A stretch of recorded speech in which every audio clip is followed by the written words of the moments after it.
to me, "Mr. Rohn, if you truly wish to be successful, you've got to get around the right people."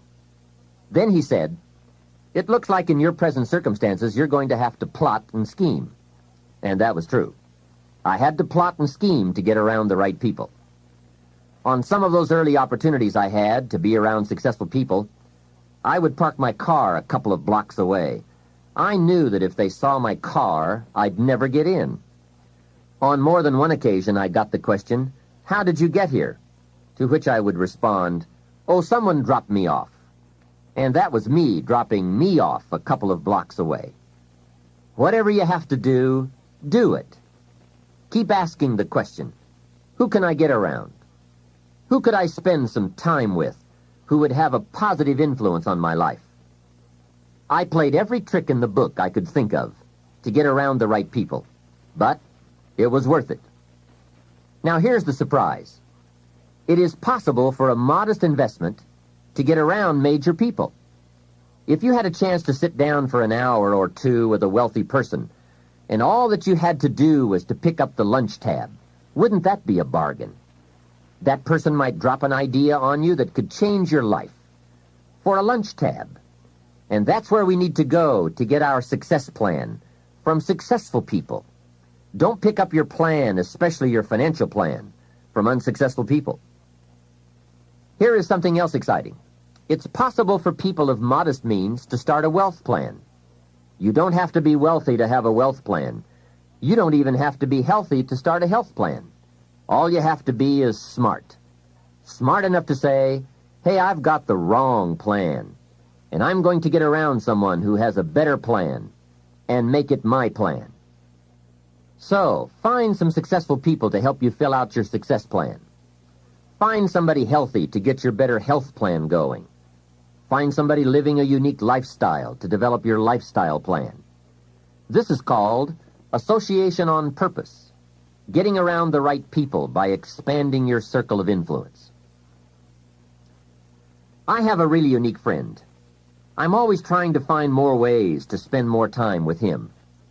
He's the big game hunter, millionaire, businessman, traveler, and in my opinion, one of the world's great philosophers.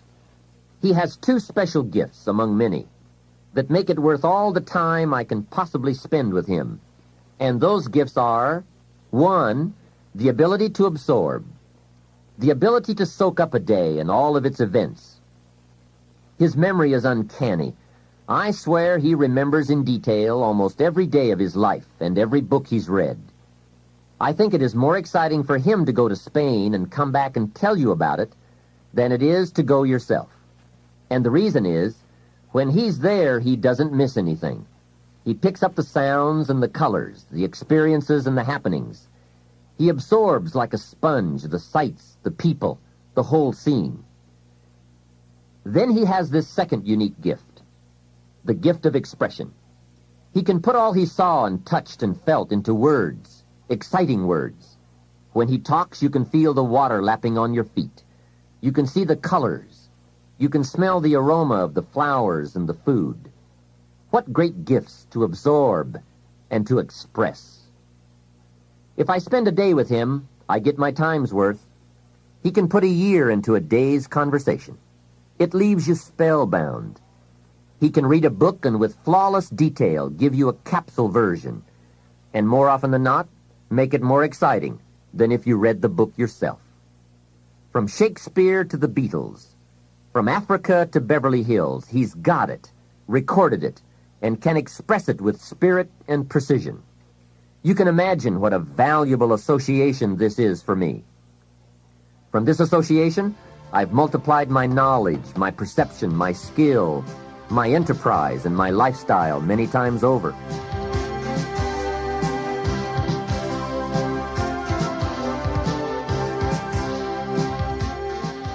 Here's another good question for you. Where do you go for your intellectual feast? Where do you go? Pity the man who has a favorite restaurant, but not a favorite thinker. He's picked out a favorite place to feed his body, but he doesn't have a favorite place to feed his mind. One way to associate with people of influence is through their writings, books, cassette tapes, whatever you can pick up. Maybe you can't meet the person, but you can read his books or listen to his cassettes. Churchill's gone, but he's left some books. Aristotle's gone, but we still have his ideas. Search the catalog for cassettes and libraries for books. Search the magazines, search the documentaries.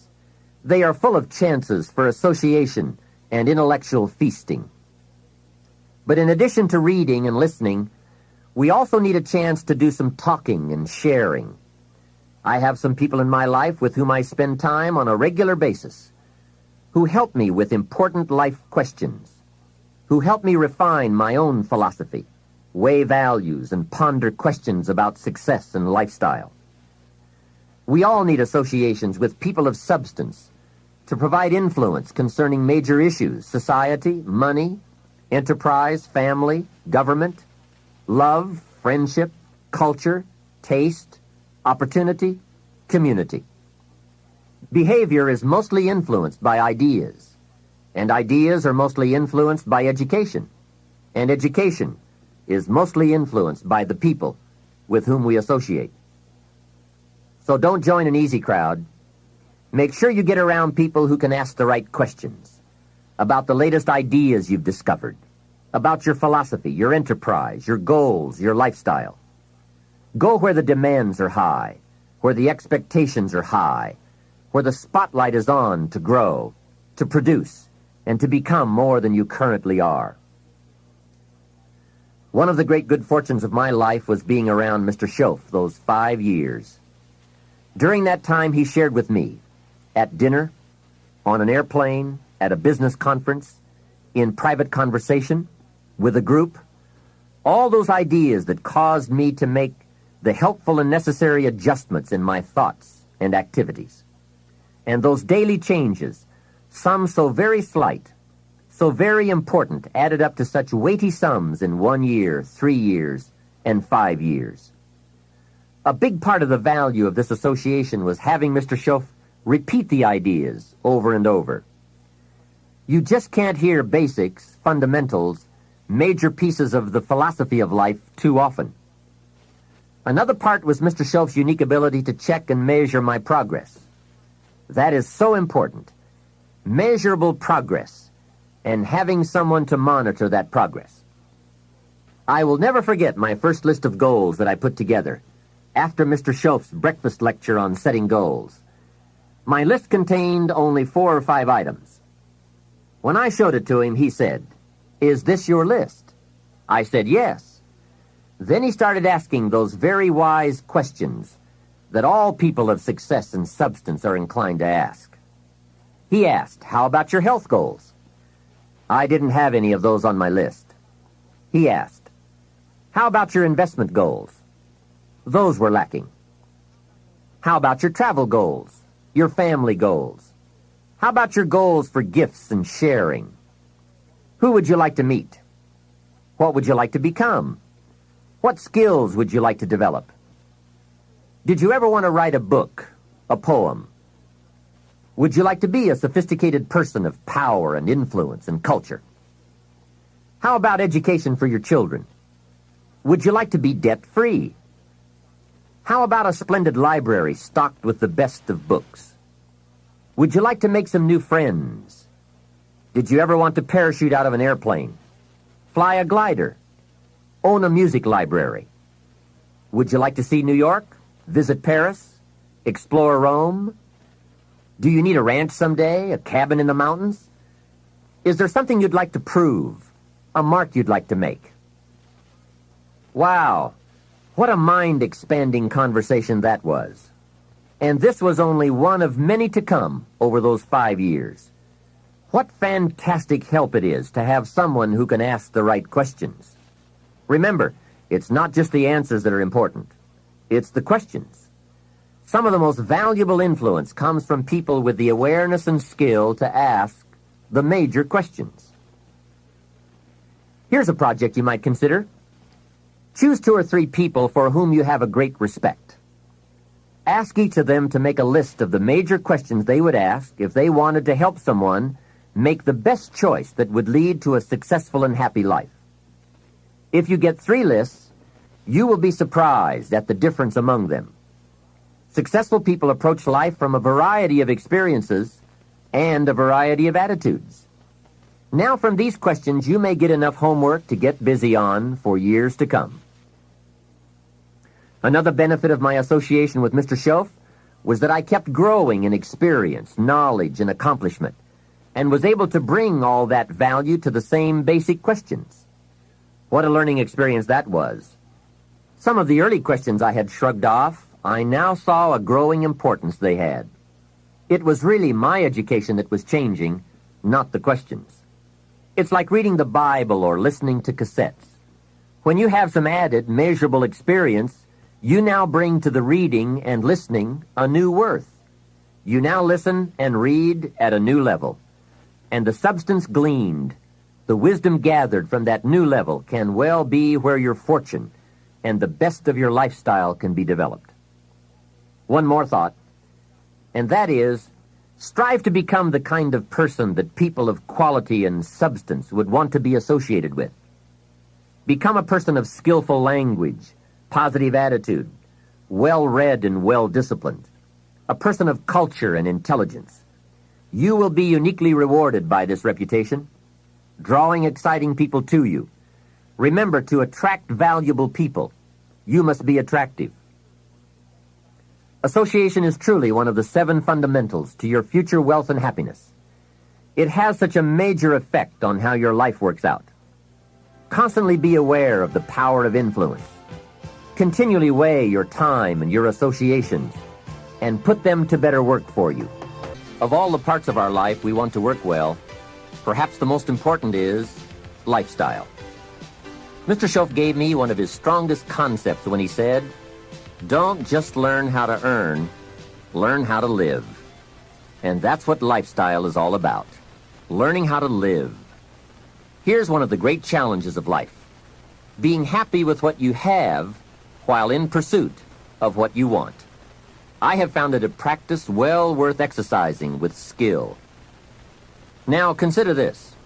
Some people have plenty of beautiful things filling their days, but they get little happiness from them. Some people have money, but they have trouble finding joy in their lives.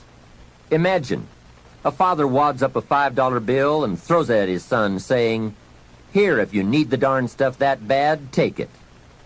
Same money, poor style. And remember, it's not the amount that counts. It's the style that counts. Mr. Schoaf taught me lifestyle in those early days, starting with small amounts. He said, imagine that you're getting your shoes shined, and the shoe shine boy has done a fabulous job. You have one of the world's all-time great shines, so you pay him for the shine. Now you consider from the change in your hand what kind of tip to give him. And the question pops into your mind, shall I give him 1 quarter or 2 quarters for my neat shine? Mr. Schoaf said, if 2 amounts for a tip ever come to your mind, always go for the higher amount. He said, become a 2-quarter person. I said, what difference would that make, 1 quarter or 2 quarters? He said, all the difference in the world. If you said, well, I'll just give him 1 quarter, that will affect you for the rest of the day. You will start feeling bad. Sure enough, in the middle of the day, you will look down at your great shoe shine and say, I've got to be cheap. 1 lousy quarter. That will affect you. However, if you go for 2 quarters, Schoaf said you can't believe the feeling you can buy for another quarter. That's lifestyle. Becoming a 2-quarter person and learning to get joy from the greater person you are becoming. A man came up and introduced himself to me after one of my seminars in Detroit, Michigan. And he said, Mr. Rohn, you got to me tonight. I've decided to change my whole life. I said, fantastic. He said, you will hear about it someday. I said, I don't doubt that. Sure enough, a few months later I was back in Detroit for another lecture. And this same man walked up and said, Mr. Rohn, do you remember me? I said, I do.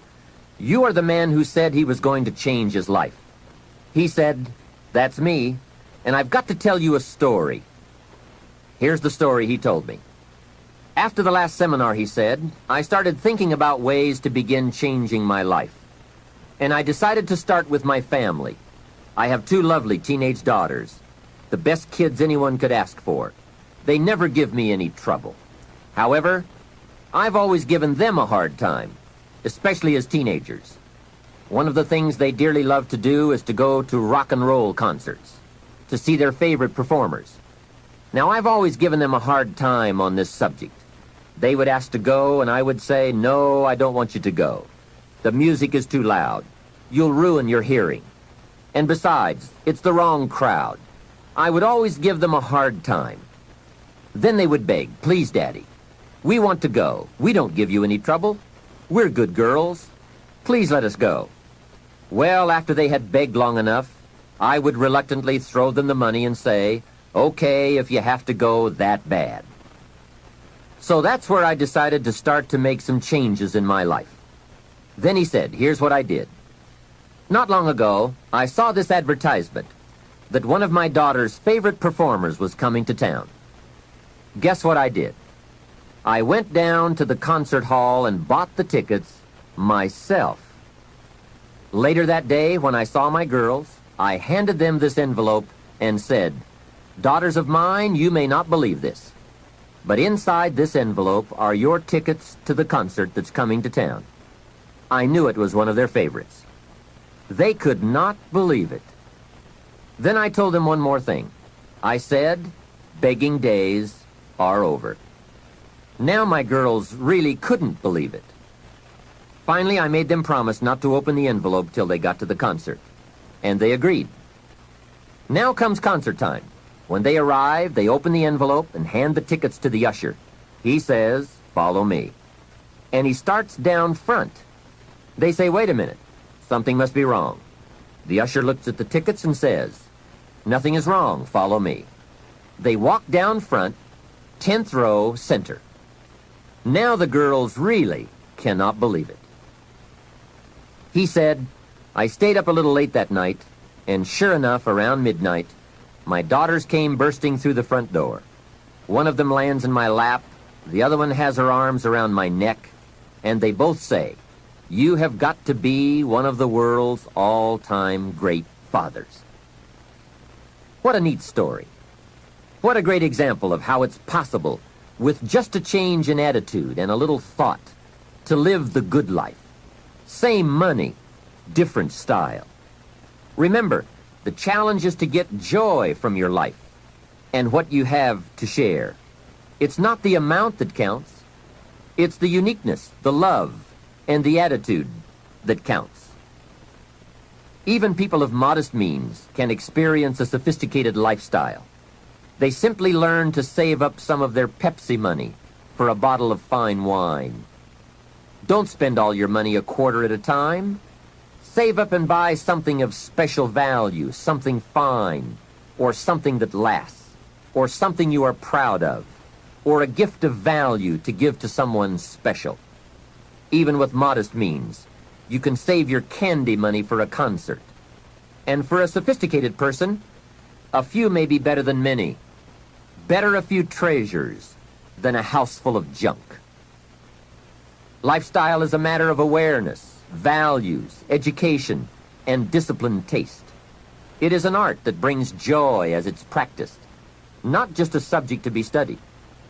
It is the deliberate decision to savor and enjoy all the experiences and possibilities of life. Lifestyle means expanding your knowledge and experiences from the influence of books, people, films, and new adventures. So take advantage of everything and everyone with whom you come in contact. You can begin expanding your lifestyle today. Think of something you can do today to make you feel richer and better about yourself and your life. Make a phone call. Reserve tickets to a concert. Buy some unique music records. Send flowers. Send a thank you note. Plan a trip of new discovery. Begin to read a classic. I'll bet that within 50 miles of where you are right now, there are some places you have never seen, some foods you have never tasted, experiences you've never had. I grew up in Idaho, and I've never been to Yellowstone Park. and part of it is in Idaho. Thousands of people from all over the world have traveled to Yellowstone. Old Faithful? Doesn't everyone know about Old Faithful? Hey, I've been to Africa, but not to Yellowstone. Isn't it easy to miss something? Isn't it often easier not to do something, see something, experience something? Hey, let's all set a new goal not to miss anything, especially things within our reach, within travel time, walking time, effort time. And that's the key word, effort. Remember, all good things are upstream. A conscious act from a unique thought. That's where the pleasure is. And the act serves as a bridge between dreams and reality. So develop your lifestyle a little more. Your style of seeing, giving, sharing, enjoying. It's not the amount that counts, but the experience of choosing to live with style. I remember saying to Mr. Schoaf one time, if I had more money, I would be happy. And he gave me some of the better words of wisdom when he said to me, Mr. Rohn, the key to happiness is not more. Happiness is an art to be studied and practiced. He said, more money will only make you more of what you already are. More will only more quickly send you on to your destination. He said, if you're inclined to be unhappy, if you get a lot of money, you will be miserable. More money will only make you more. More money will only amplify. If you're inclined to be mean and you get a lot of money, you will be a terror. If you're inclined to drink a little too much, when you get a lot of money, you can now become a drunk because you can drink everything. So style is not more. Style is an art, a genius, a design. Lifestyle is reserved for those who are willing to study and practice the higher arts of life. Lifestyle is culture, music, dance, art, sculpture, literature, plays, concerts. Lifestyle is a taste of the fine, the better, the best. Mortimer Adler, the philosopher, says, if we don't go for the higher tastes, we will settle for the lower ones. So develop an appreciation for the fine. That is a worthy purpose. Developing an appetite for the unique things in life. Study the art and reach for the best. To have the best in the time we have available to us, that is the quest. Remember, it's not the amount, it's the imagination.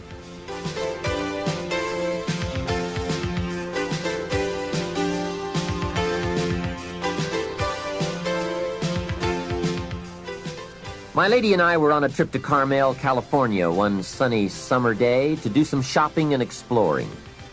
I stopped to have the car serviced at a gas station.